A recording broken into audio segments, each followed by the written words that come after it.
बच्चों, पिछले वीडियो में अपन ने पढ़ा था संविधान के बारे में कि भारतीय संविधान के अंतर्गत कितने प्रकार के संशोधन किए जाते हैं और किन किन तरीकों से किए जाते हैं।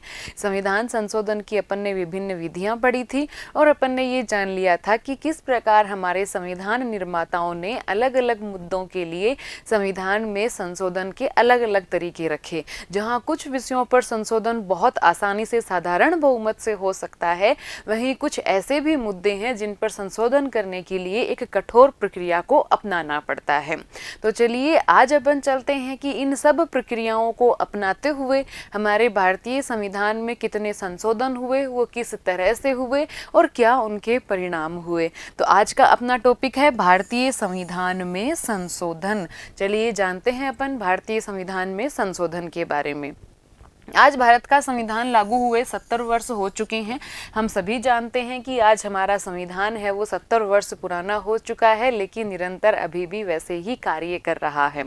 आज तक भारतीय संविधान में 104 संशोधन हो चुके हैं।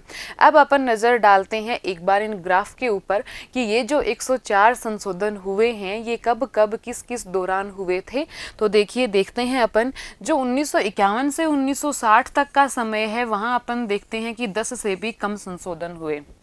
यानी कि जो पहला दशक था हमारा संविधान लागू हुआ उसका 1951 से लेकर 1960 तक, वहाँ संविधान में संशोधन है वो पूरी तरह 10 भी नहीं हुए थे, यानी कि कम ही संशोधन हुए थे 10 सालों के अंतर्गत। लेकिन अगर अपन ये वाला काल देखें जो कि 1961 से लेकर 1970 तक का है, इसमें लगभग 15 संशोधन हमारे संविधान में हुए। और सबसे ज़्यादा संशोधन ये देखिए, ये 2 दशक 1971 से लेकर 1990 तक यहाँ बड़ी संख्या में भारतीय संविधान में संशोधन हुए। यानी कि ऐसा क्या था इस काल में 1970 से लेकर 1990 तक, ये जो 2 दशक थे, जैसे कि यहाँ आप देख पा रहे हैं, यहाँ संशोधनों की जो संख्या है वो हर एक दशक के अंतर्गत 20 से भी ऊपर रही। यानी कि 20 से भी ज़्यादा संशोधन इन 2 दशकों के अंतर्गत, यानी कि एक दशक में 20 से ज़्यादा और दूसरे दशक में भी 20 से ज़्यादा संशोधन हुए। फिर अपन दूसरा काल ये देखते हैं 1990 से 2000 तक का जो समय है, इसमें फिर थोड़े से संशोधन कम हुए, लेकिन हालांकि बहुत संशोधन हुए। हाँ, ये जरूर है कि पिछले दशक की तुलना में इस बार थोड़ी संशोधनों में कमी आई थी। फिर आगे अपन देखते हैं 2001 से 2010 तक, फिर कमी इंगित हो रही है और आगे 2011 से 2020 तक और संशोधनों में कमी आई है। यानी कि ये जो ग्राफ आप देख रहे हैं, ये 2 बड़े शिखर ये दशक हैं 1970-71 से लेकर 1990 तक। अब एक बार इस ग्राफ पर और नजर डालते हैं। ये ग्राफ हमें ये बता रहा है कि ये जो प्रथम 10 संशोधन हुए थे, इनको होने में लगभग 11-12 साल लग गए। यानी कि हमारे संविधान में जो पहले 10 संशोधन थे, उन 10 संशोधन को होने में लगे लगभग 11-12 साल। लेकिन उससे अगले जो 10 संशोधन हुए वो केवल हमारे यहाँ 5 वर्षों के अंतर्गत ही हो गए। उससे अगले जो 10 संशोधन हुए वो लगभग 8-9 सालों में हुए। लेकिन जो उससे अगले 10 संशोधन थे वो संशोधन 4 वर्ष 3 वर्ष के समय काल में ही हो गए। यानी कि 3 साल के अंतर्गत ही 10 संशोधन किए गए हमारे संविधान में। आगे भी जैसे कि आप ग्राफ देख पा रहे हैं, संशोधन की अगर लास्ट वाली देखें तो ग्राफ में ऊंचाई है, यानी कि ज़्यादा वक्त यहाँ फिर से लगा है। यानी कि संशोधनों में कमी आई है संविधान में, जो बार बार संशोधन हो रहे थे उनमें। तो अपन यहाँ ये जानेंगे कि ऐसी क्या बातें थी, ऐसा क्या समय आया, ऐसी क्या परिस्थितियाँ बैठी कि हमें एक साथ इतने सारे संशोधन करने पड़े, उनके क्या अपने परिणाम रहे। तो चलिए जानते हैं आज अपन आज के इस अध्याय में, आज के इस वीडियो में, कि किस तरह से संशोधन की प्रवृत्ति हमारे भारतीय संविधान में रही, किस किस वजह से एक ही काल में बहुत ज़्यादा संशोधन हुए। चलिए देखते हैं। देखिए 1970 से 1990 तक बड़े स्तर पर संशोधन हुए। जैसे कि अभी अभी अपन ने बात की थी इस ग्राफ में, देखिए 1970 से 1990 तक भारतीय संविधान में बड़े संशोधन हुए, इस बारे में बात की जा रही है। 1974 से 1976 3 वर्षों में 10 संवैधानिक संशोधन किए गए। 1974 से 1976 3 साल थे, उन 3 साल में 10 संवैधानिक संशोधन हुए और उस वक्त कांग्रेस की बहुमत की सरकार थी। यानी कि कांग्रेस के पास बहुत बड़ा बहुमत था और इस साल में 3 संवैधानिक संशोधन हुए। तो क्या इसका कारण अपन ये माने कि एक दल, सत्ताधारी दल था, उसके पास बहुत ज़्यादा बहुमत था? जैसे कि अपन ने पिछले वीडियो में बात की थी कि विशेष बहुमत के लिए 2/3 बहुमत की आवश्यकता पड़ती है, तो इतने सांसद कांग्रेस के पास थे। तो क्या यही कारण था कि इतनी बड़ी संख्या में संविधान में संशोधन हुए, या फिर इसके पीछे कोई और कारण था? अभी जान लेते हैं। इससे आगे देखिए कि एक और काल आया 2001 से लेकर 2003 तक, फिर वही 3 साल हैं और फिर 10 संवैधानिक संशोधन किए गए। लेकिन पीछे तो अपन ने कह दिया कि कांग्रेस की सरकार बहुमत में थी, उसके पास बहुत बड़ा भारी भरकम बहुमत था, उन्होंने संशोधन कर दिए। लेकिन इस बार तो कोई भी दल बहुमत में नहीं था, गठबंधन की सरकार थी, लेकिन फिर भी 3 साल के अंदर 10 संवैधानिक संशोधन हो गए। दोनों ही कालों की अपन विस्तार से चर्चा करते हैं। क्या कारण रहा, क्या रीजन रहा कि इतने सारे संवैधानिक संशोधन हुए? एक दल जब बहुमत में था तब बहुत सारे संशोधन हुए, और जब कोई भी दल बहुमत में नहीं था, गठबंधन की सरकार थी, तब भी बहुत सारे संशोधन हुए। चलिए देखते हैं। सबसे पहले ये जानेंगे अपन कि संशोधनों की विषय वस्तु क्या थी, कि भाई कौन कौन से काल में किस किस तरह के संशोधन हुए, क्यों इतने ज़्यादा हुए, क्यों इतने कम हुए। इन सारे मुद्दों पर अपन पहुंचेंगे धीरे धीरे, लेकिन उससे पहले अपन ये जान लेते हैं कि हमारे संविधान में जो ये अब तक 104 संशोधन हुए हैं, उन सारे संशोधनों की विषय वस्तु क्या थी, किस रीजन से, किस सब्जेक्ट पर वो संशोधन हुए, कौन सी मतलब कि परिवर्तन करना चाहते थे, कौन सा बदलाव इस संशोधन के कारण से हुआ, उस बारे में अपन जान लेते हैं। तो हमारे संविधान में जितने भी संशोधन हुए हैं, उनकी विषय वस्तु को 3 भागों में अपन बांट सकते हैं। जो पहला भाग है वो है तकनीकी और प्रशासनिक प्रकृति के संशोधन, दूसरा है संविधान की व्याख्या से संबंधित संशोधन, और तीसरा है राजनीतिक आम सहमति से संबंधित संशोधन। ये जो तकनीकी और प्रशासनिक प्रकृति का संशोधन है, इसमें जो उपबंध है मूल संविधान में, इसमें बहुत ज्यादा फर्क नहीं आता, बहुत ज्यादा परिवर्तन नहीं किया जाता। बस इसमें थोड़ा सा कुछ अपन कहें कि जोड़ तोड़ करके ही संविधान में संशोधन कर दिया जाता है। मूल उपबंध में कोई विशेष ज्यादा प्रभाव, ज्यादा फर्क नहीं पड़ता है। दूसरा प्रकार का है संविधान की व्याख्या से संबंधित संशोधन। इसमें जो संविधान में उपबंध दिए गए हैं, उनकी व्याख्या की जाती है, और ऐसी व्याख्या तब ज्यादा की जाती है जब न्यायपालिका और संसद में आपसी मतभेद होता है, आपसी टकराव होता है। तो कई बार संसद क्या करती है, न्यायपालिका के प्रतिकूल जो आदेश हैं, उनकी वैधता को खत्म करने के लिए, उनको अप्रभावी करने के लिए संशोधन कर दिया जाता है। तीसरा है राजनीतिक आम सहमति। ये वाले इस तरह के संशोधन हैं कि इसमें सभी लोगों की सहमति रहती है, सभी दलों की आपस में सहमति रहती है। कुछ ऐसे मुद्दे जो कि लोक कल्याण के लिए हैं, जन कल्याण के लिए हैं, राष्ट्र के लिए आवश्यक हैं, ऐसे मुद्दों पर संशोधन करने के लिए राजनीतिक आम सहमति सामान्यतया बन जाती है। इस राजनीतिक आम सहमति के कारण संशोधन हमारे संविधान में हो जाते हैं। तो चलिए अपन पहले पढ़ते हैं, जो पहला प्रकार अपन ने जाना था संशोधनों की विषय वस्तु का, उसके बारे में। पहला प्रकार क्या था? तकनीकी या प्रशासनिक प्रकृति के संशोधन। संविधान के मूल उपबंधों को स्पष्ट करने संबंधी संशोधन है। जैसे कि मैंने अभी आपको बताया, जो मूल उपबंध हैं केवल उनको स्पष्ट कर दिया जाता है। मूल उपबंध में कोई विशेष बदलाव नहीं किया जाता है, कोई बहुत ज्यादा बदलाव मूल उपबंध में नहीं होता है। थोड़ा सा कोई तथ्य या थोड़ा सा कोई कथन बस जोड़ घटा दिया जाता है। उदाहरण देखते हैं 2-4 इस तरह के संशोधनों के। पहला उदाहरण है कि उच्च न्यायालय के न्यायाधीशों की सेवानिवृत्ति की जो आयु सीमा है, उसको 60 वर्ष से बढ़ाकर 62 वर्ष किया गया। कि 60 वर्ष की उम्र में उच्च न्यायालय के न्यायाधीश रिटायर हो रहे थे, अब वो 62 वर्ष की उम्र में होंगे, और ये किया गया था 15वां संविधान संशोधन। एक और संविधान संशोधन हुआ था सर्वोच्च न्यायालय के न्यायाधीशों का वेतन बढ़ाने संबंधी संशोधन, ये था 54वां संशोधन। इसमें सर्वोच्च न्यायालय के न्यायाधीशों का वेतन बढ़ाया गया था, तो ये भी उपबंध है, उसमें कोई विशेष बदलाव नहीं किया गया। और सीधी सी बात है, बदलते वक्त के अनुसार, बदलती महंगाई के अनुसार वेतन तो बढ़ना ही था, तो वेतन बढ़ाने संबंधी एक छोटा सा संशोधन है वो कर दिया गया। जो मूल उपबंध है उसमें कोई विशेष बदलाव या फर्क नहीं पड़ा। एक और देखिए, अनुसूचित जाति और अनुसूचित जनजाति। हम सभी ने पढ़ा था अपने चुनाव और प्रतिनिधित्व वाले अध्याय के अंतर्गत कि हमारी लोकसभा और विधानसभाओं में अनुसूचित जाति को और अनुसूचित जनजाति को आरक्षण दिया जाता है। मूल संविधान में ये आरक्षण 10 वर्षों के लिए दिया गया था और संविधान में ये प्रावधान किया गया था कि जब भी संसद उचित समझे तो इसको आगे बढ़ा सकती है। और तब से लेकर अब तक हर 10 साल बाद में संविधान संशोधन करके अगले 10 सालों तक SC ST के लिए ये आरक्षण बढ़ा दिया जाता है। तो इससे संबंधित जो संविधान में संशोधन है वो अब तक 7 संविधान संशोधन हो चुके हैं। तो ये वाले भी इसी श्रेणी के अंतर्गत आते हैं कि इनमें जो मूल संविधान है, उपबंध है, उसमें कोई विशेष फर्क नहीं पड़ता, बस केवल दिनांक है वो आगे बढ़ जाती है। देख लेते हैं अपन SC ST को आरक्षण संबंधी उपबंध। अब जो सबसे नवीनतम संविधान संशोधन है 104वां संविधान संशोधन, वो भी इसी से संबंधित है और इस संविधान संशोधन के तहत SC ST को आरक्षण की जो तिथि है वो बढ़ाकर 25 जनवरी 2030 कर दी गई है। अगली प्रकृति अपन देखते हैं, वो थी अपनी संविधान की व्याख्या से संबंधित संशोधन की। संविधान की व्याख्या की जाती है, ये व्याख्या कब होती है बात की थी अपन ने, फिर भी देख लेते हैं। संविधान की व्याख्या को लेकर न्यायपालिका और सरकार में मतभेद हो जाता है। न्यायपालिका संविधान की कुछ और व्याख्या जब करती है, संसद कुछ और व्याख्या जब करती है, जब मतभेद होता है और न्यायपालिका कोई सरकार के प्रतिकूल अगर व्याख्या कर देती है तो संसद ने उस प्रतिकूल व्याख्या को निष्प्रभावी करने के लिए संविधान में संशोधन किए।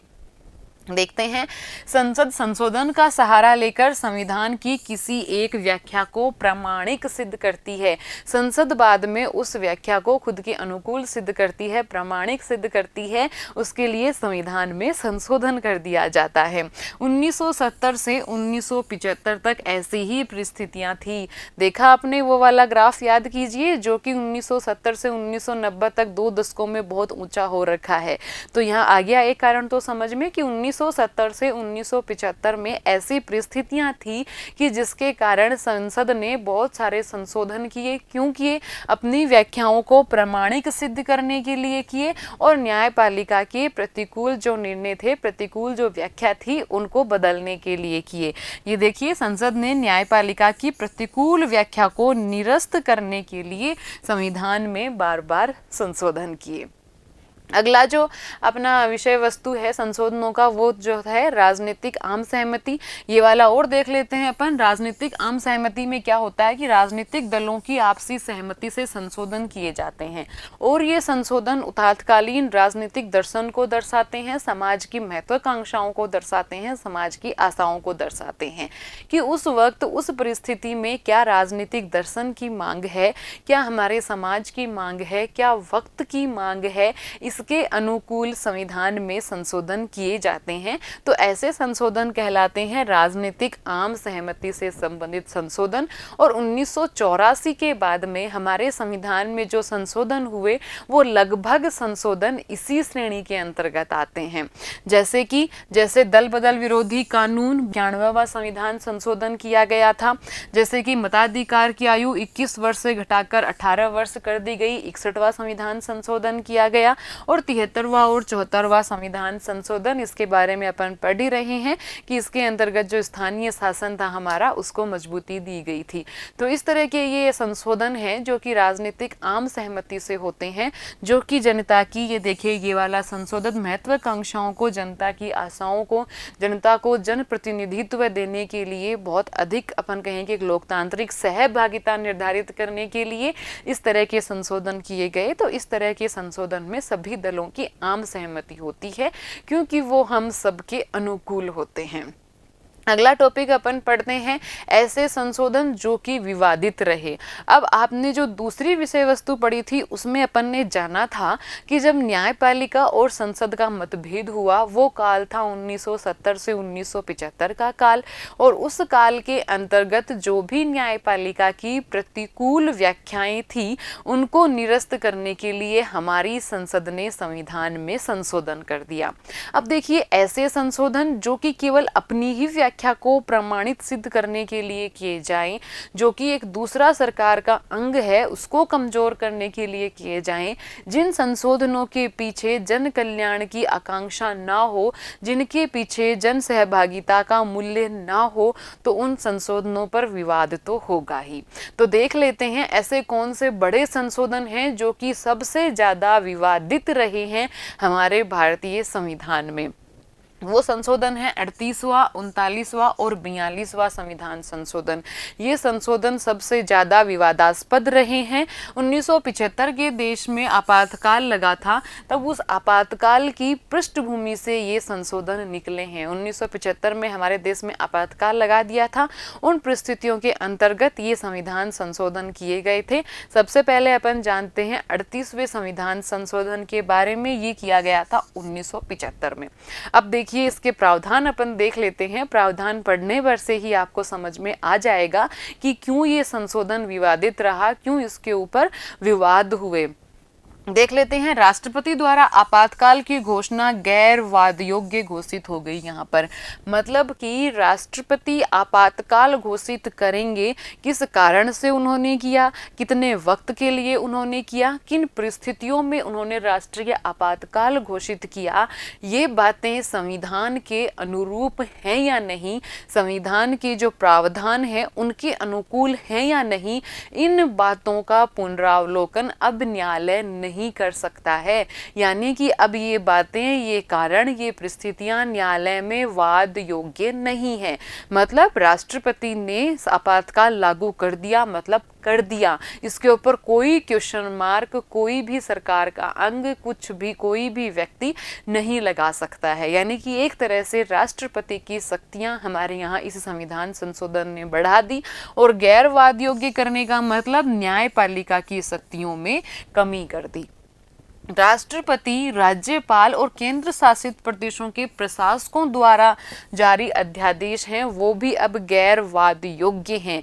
यानी कि राष्ट्रपति कोई अध्यादेश जारी करें, उपराष्ट्रपति कोई अध्यादेश जारी करें, या फिर जो हमारे केंद्र शासित प्रदेश हैं उनके प्रशासक हैं वो कोई भी अध्यादेश जारी करें, उनके ऊपर भी न्यायालय कोई टीका टिप्पणी नहीं कर सकता। न्यायालय उनको भी संविधान के अनुरूप वैध या अवैध घोषित नहीं कर सकता। कहने का मतलब है कि अब वो न्यायालय के क्षेत्राधिकार से बाहर हो गए, गैर वाद योग्य हो गए, इनके ऊपर अब कोई क्वेश्चन मार्क नहीं होंगे। एक और, राष्ट्रपति को विभिन्न आधारों पर राष्ट्रीय आपातकाल की विभिन्न घोषणाएं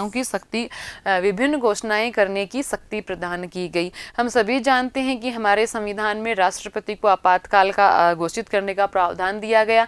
इसकी विशेष तरह से व्याख्याएं भी की गई, अनुच्छेद बताए गए, कारण बताए गए। लेकिन अब यहाँ पर क्या किया, इन शक्तियों को बढ़ा दिया गया। और हम सभी जानते हैं कि आपातकाल के दौरान केंद्र सरकार है वो बहुत शक्तिशाली हो जाती है और राज्य सरकारों के पास शक्तियां नहीं बचती हैं। तो अब अपनी शक्तियों को यहाँ केंद्र सरकार ने बहुत अधिक बढ़ा लिया। यानी कि राष्ट्रपति द्वारा आपातकाल की घोषणा करने के और बहुत सारे कारण उन्हें दे दिए संविधान में संशोधन करके। तो देखा ना आपने किस तरह से इन प्रावधानों के तहत सरकार ने, संसद ने अपनी शक्ति बढ़ाई और न्यायपालिका की शक्तियों में कटौती की। अगला संविधान संशोधन 39वां संविधान संशोधन, ये भी होता है 1975 में। इसमें देखते हैं प्रावधान। इसमें राष्ट्रपति, उपराष्ट्रपति, प्रधानमंत्री और लोकसभा अध्यक्ष, राष्ट्रपति, उपराष्ट्रपति, प्रधानमंत्री और लोकसभा अध्यक्ष, ये जो चारों व्यक्ति हैं इनसे संबंधित कोई भी विवाद न्यायालय में वाद योग्य नहीं है। यानी कि अब इनके खिलाफ न्यायालय में भी नहीं जा सकते हैं। तो कहाँ जा सकते हैं, कहीं नहीं जा सकते हैं। यानी कि असीम शक्तियां हो गई राष्ट्रपति, उपराष्ट्रपति, प्रधानमंत्री और लोकसभा अध्यक्ष के पास। इसके बाद में 9वीं अनुसूची में कुछ केंद्रीय अधिनियमों का समायोजन किया गया, कुछ 9वीं सूची में भी परिवर्तन किए गए जहां की केंद्र सरकार की शक्तियों को बढ़ाया गया। ये आप देख ही रहे हैं कि इन पदों से संबंधित कोई भी विवाद हो तो उसको भी गैरवाद योग्य कर दिया गया। अगला अपन देखते हैं अपना 42वां संविधान संशोधन। ये संविधान संशोधन एक बहुत बड़ा संविधान संशोधन था। इस संशोधन के तहत बहुत सारे परिवर्तन हमारे संविधान में किए गए थे। इसलिए इस संविधान संशोधन को लघु संविधान भी कहा जाता है। देखते हैं अपन, लोकसभा का कार्यकाल 5 वर्ष से बढ़ाकर 6 वर्ष कर दिया गया। सबसे पहला काम तो ये किया कि जो अपने हर 5 साल में चुनाव होते हैं अब 6 साल कर दिया गया समय, कि भाई अब 6 साल बाद में होंगे चुनाव। लोकसभा का कार्यकाल है वो अब 6 वर्ष है। और क्या किया गया, न्यायालय की समीक्षा शक्तियों में कटौती की गई। जो न्यायालय के पास समीक्षा शक्तियां थी, न्यायालय किसी भी कानून की समीक्षा कर सकता था कि वो संवैधानिक प्रावधानों के अनुरूप है या नहीं, और इस आधार पर वो उस संशोधन को या फिर उस कानून को, उस अधिनियम को शून्य भी घोषित कर सकता था, उसमें बदलाव भी करवा सकता था कि ये संविधान के अनुरूप नहीं है। उन शक्तियों में इस संविधान संशोधन ने कटौती कर दी।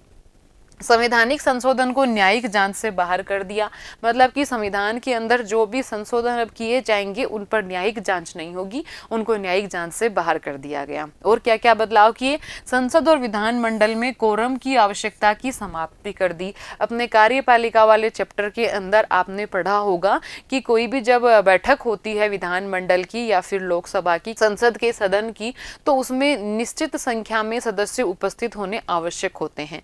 अगर उस संख्या में सदस्य उपस्थित नहीं होते हैं तो फिर वो बैठक नहीं होती है। तो उस संख्या को बोलते हैं गणपूर्ति कोरम। इसकी आवश्यकता को अब खत्म कर दिया यहाँ पर कि न्यूनतम कितने सदस्य होंगे, इस चीज की अब कोई आवश्यकता ही नहीं है। ऐसा किया गया था 42वें संविधान संशोधन में। इस संशोधन अधिनियम के द्वारा संविधान की प्रस्तावना में 7वीं अनुसूची में और 53 अनुच्छेदों में परिवर्तन किए गए। आप देख पा रहे हैं कितना बड़ा वृहद स्तर पर परिवर्तन कर दिया गया कि प्रस्तावना में परिवर्तन कर दिया। प्रस्तावना में परिवर्तन करके 3 नए शब्द जोड़े गए थे। दूसरा, 7वीं अनुसूची में परिवर्तन कर दिया और परिवर्तन किया गया 53 अनुच्छेदों में। हमारे जो मूल कर्तव्य हैं, आप अपनी बहुत सारी पुस्तकों के पीछे लिखे हुए देखते होंगे मूल कर्तव्य, वो भी मूल संविधान में नहीं थे, उनको भी इसी संविधान संशोधन के द्वारा हमारे संविधान में शामिल किया गया। तो ऐसे बहुत सारे परिवर्तन हैं जो कि इस संविधान संशोधन के अंतर्गत किए गए, और इनमें से बहुत सारे ऐसे परिवर्तन थे जो कि सरकार की शक्तियों को बहुत अधिक बढ़ा रहे थे और न्यायपालिका की शक्तियों में कटौती कर रहे थे। इस कारण ये संविधान संशोधन सर्वाधिक विवादित रहा। तो इसका परिणाम क्या रहा, रिजल्ट क्या रहा? रिजल्ट ये रहा कि बाद में 1977 में चुनाव होते हैं और उन चुनावों में सत्ता दल की कांग्रेस की हार होती है। अब एक नई सरकार बनती है और नई सरकार ने जाना कि ये संशोधन कितने प्रतिकूल हैं हमारी लोकतांत्रिक शासन व्यवस्था के लिए, हमारे संवैधानिक मूल्यों के लिए। तो इस नई सरकार ने फिर 43वां 44वां संविधान संशोधन किया, और जो इन पीछे के संविधान संशोधनों में जितने भी कहें कि अपन विवादास्पद परिवर्तन किए गए थे, विवादित संशोधन किए गए थे, उन संशोधनों को पलटा गया, यानी कि वापस उनको ठीक किया गया और वापस एक संवैधानिक संतुलन बैठाया गया। देखते हैं परिणाम क्या हुआ। 1977 के चुनाव हुए और सत्ता दल की हार हो गई। नई सरकार ने विरोधाभासी संशोधनों पर पुनः विचार किया और 43वां और 44वां संविधान संशोधन किया, और इन संविधान संशोधनों के द्वारा 38वें, 39वें तथा 42वें संशोधनों के अधिकांश प्रावधान निरस्त कर दिए गए, यानी कि वो प्रावधान जो कि अनुकूल नहीं थे हमारी संवैधानिक व्यवस्था के, उनको निरस्त किया गया। तो देखा आपने किस तरह से हमारे संविधान में संशोधन हुए। आपको ये भी समझ में आ गया होगा कि उन 2 दशकों के अंदर इतने ज्यादा संविधान संशोधन क्यों हुए, उसका कारण आपको समझ में आ गया होगा। किन किन कारणों से हमारे संविधान में संशोधन हुए और किन कारणों से बाद में कुछ संशोधन हैं उनके प्रावधानों को बदला गया। अब इस पर आधारित अपन क्वेश्चंस ले लेते हैं। पहला क्वेश्चन है अपना, भारतीय संविधान में 1970 से 1990 के काल में सर्वाधिक संशोधन हुए, इन संशोधनों का क्या कारण आप समझ पाए हैं? बेशक आप बहुत अच्छे से कारण समझ पाए होंगे। इनों में आपातकाल लागू हुआ था, उस वक्त संशोधन किए गए। बाद में जब नई सरकार आई तो नई सरकार ने इन संशोधन के जो प्रतिकूल प्रावधान थे, जो उचित नहीं थे प्रावधान, उनको बदलने के लिए संशोधन किए। इसलिए इन 2 दशकों में हमारे संविधान में बहुत ज्यादा संशोधन हुए। 42वें संविधान संशोधन को विवादास्पद संविधान संशोधन की श्रेणी में क्यों रखा गया, ये बात भी आप बहुत अच्छे से समझ गए होंगे। 42वें संविधान संशोधन में क्या क्या प्रावधान किए गए थे, क्या क्या बदलाव किए गए थे, इस बारे में अपन ने बहुत अच्छे से जाना है, बहुत अच्छे से पढ़ा है। तो आपको इसका उत्तर भी बहुत अच्छे से लिखना है। धन्यवाद।